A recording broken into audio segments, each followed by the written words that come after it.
Hello all, and welcome to another installment of the Bone Fleet Saga. Today, this episode is going to be a little bit different. Instead of showing a fleet combat, this is going to be showing my design of a spacecraft for the upcoming Vesta Overkill mission. So, what I'm using as a basis for this is I am modifying the stock orbital defense craft. So, first things first, let's make this a bone ship. And let's have an inner armor of bone, and then let's have an outer projectile deformer, if you will, of bone porcelain, because that is very hard. Whoops. That is very hard, and as such could deform a projectile and thus make it easier to block later on with the bone behind it. Then what we are also going to do is take into account this is not going to be a brawler because of that bone armor. Instead, it is going to be a force projector.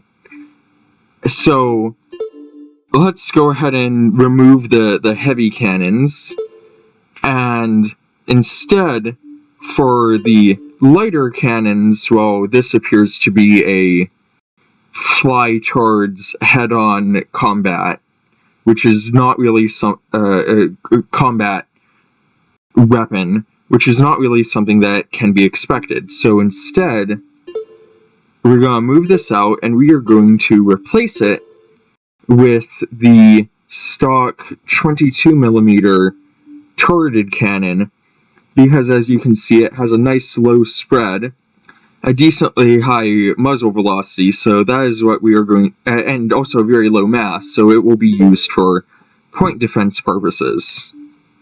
Because it's going to be used for point defense, it also is going to have just 3 spread around it at the body of the spacecraft. And also go ahead and duplicate that and put another 3 wrapped around it somewhere further back. So that way we get a nice spread. At the same time, one must also be concerned with getting a good delta V. With only 2.55 kilometers per second of delta V, this current spacecraft doesn't really have a whole lot of maneuvering capability. So instead, the engines are going to be replaced with some nuclear thermal rockets, and we're going to be using methane. Methane for a couple of reasons.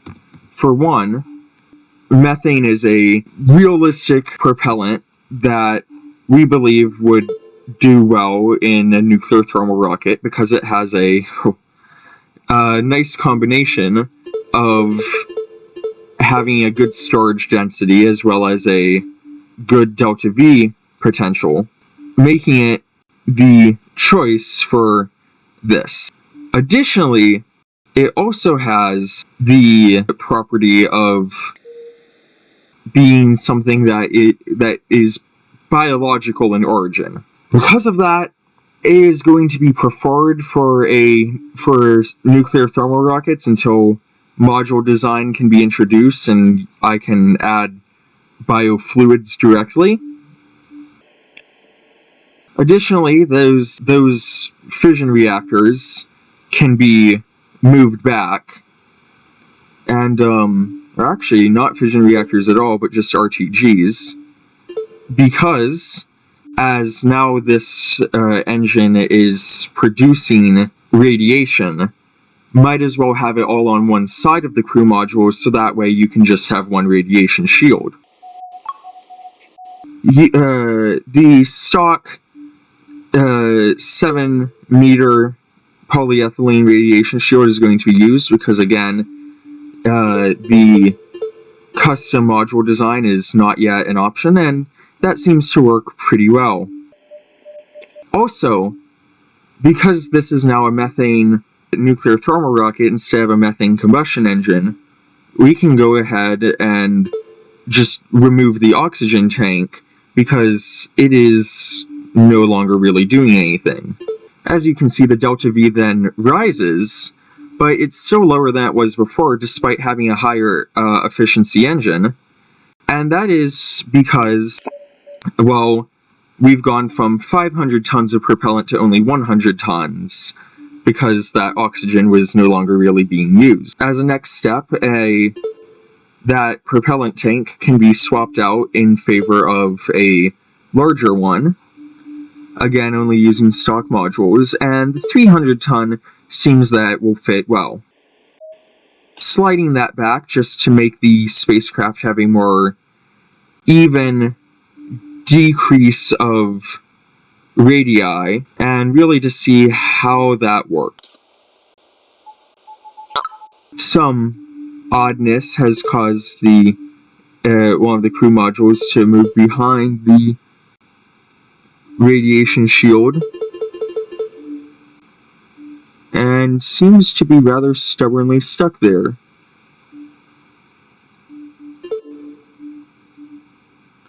That is odd enough.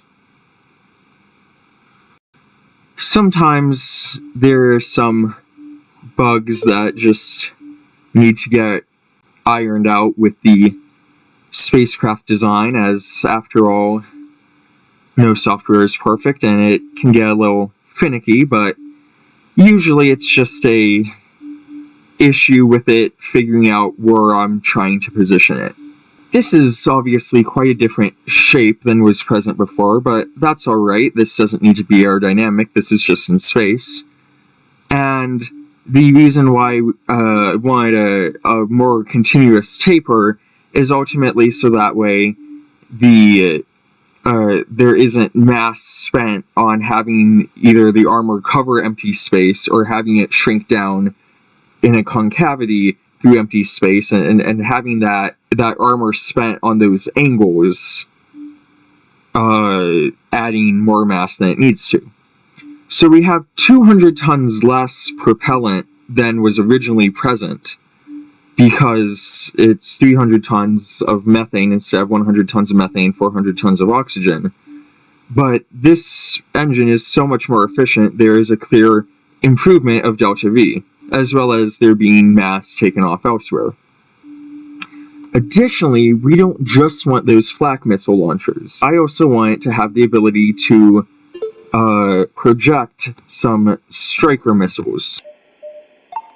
These striker missiles also, as well as the flak missiles, have an attached ammo bay to the launchers, meaning that ultimately that is some oddness, meaning that no separate ammo bay has to be attached for it, and in fact there is no stock standalone ammo bay for the striker missile launchers.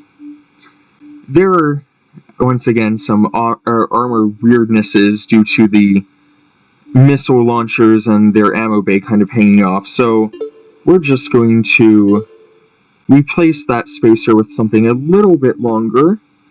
See if there is a stock. Alright, there's not a stock 15 meter spacer, so instead, just another 5 meter spacer will be added. That seems to have ironed away those bugs a bit.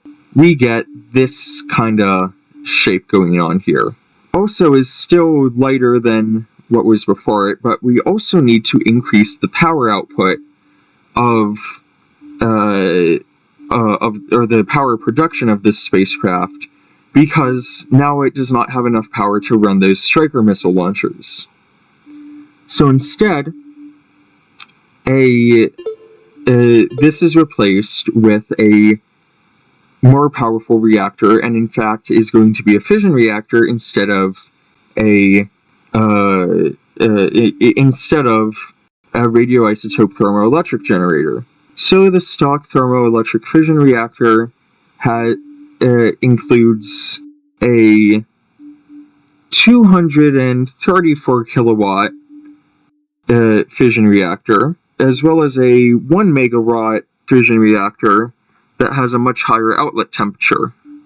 This higher outlet temperature means that it can have smaller radiators, but the fact that it has about 4 times as much heat radiation complicates it a bit.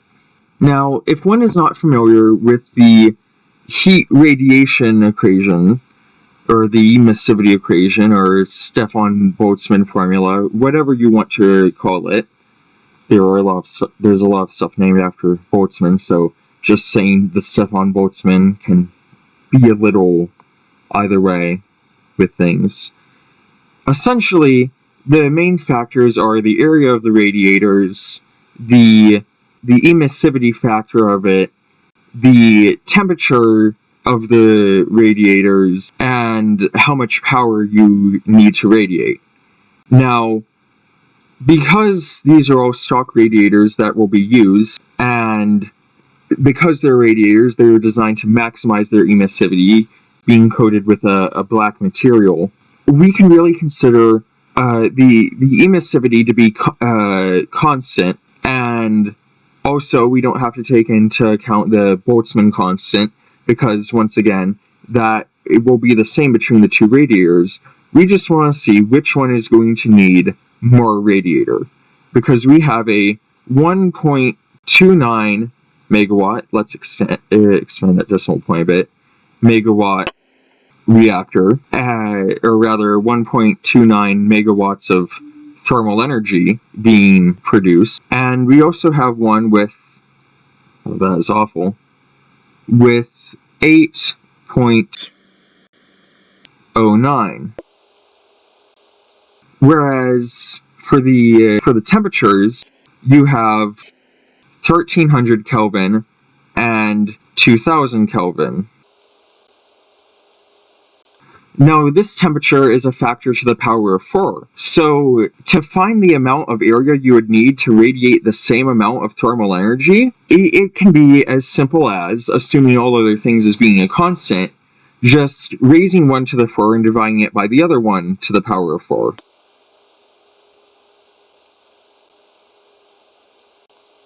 And that result is going to be about 5.602.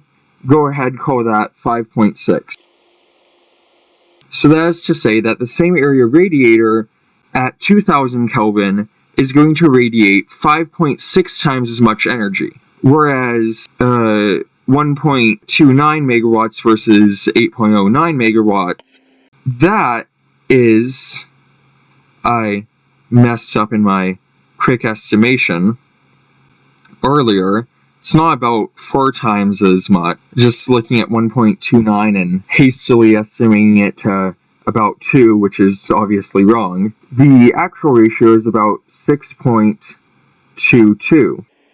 So even though the 2000 Kelvin radiators will be putting out 5.6 times as much heat per unit area, they will also need to put out 6.22 times as much. So the radiators will in fact have to be larger, in addition to that reactor being heavier to begin with. So there are no mass savings that can be afforded by going to that more powerful but hotter reactor.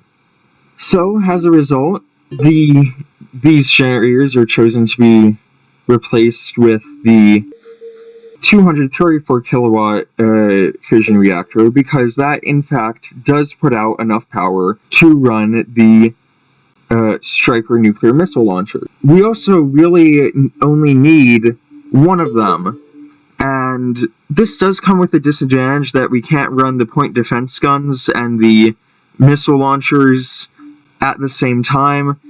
This really isn't too much of a concern, because ultimately the point defense guns are not going to be running in the first place at the same time as I would be planning a missile strike.